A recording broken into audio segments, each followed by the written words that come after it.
ختم اللہ علی قلوبہم وعلی سمعہم وعلی ابصارہم غشاوہ وَلَهُمْ عَذَابٌ عَظِيمٌ ختم اللہ علی قلوبہم وعلی سمعہم وعلی ابصارہم غشاوہ،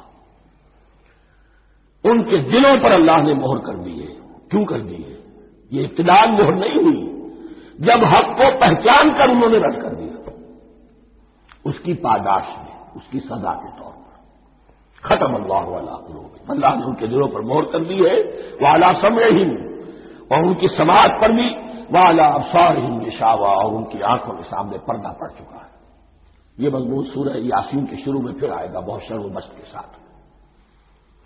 وَلَهُمْ عَذَابٌ عَظِيمٌ، اور ان کے لیے تو اب بہت بڑا عذاب ہے۔ یہ دوسرا گروہ ہو گیا، ایک رکوع میں دو کو سمیٹ لیا گیا، کل ابھی 7 آیتیں ہوئی ہیں۔ ایک وہ گروہ جس نے قرآن مجید کی دعوت سے صحیح استفادہ کیا، ان میں طلب ہدایت کا مادہ موجود تھا، ان کی فطرتیں سلیم تھیں، ان کے سامنے دعوت آئی، قبول کی، اور قرآن کے بتائے ہوئے راستے پر چلے۔ وہ گلے سرسبز ہیں، وہ شجرہ قرآنی کے نہایت مبارک اور مقدس وہ اس کے پھل ہیں۔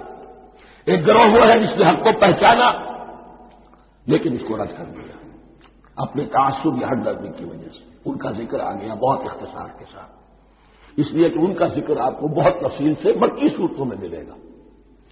اب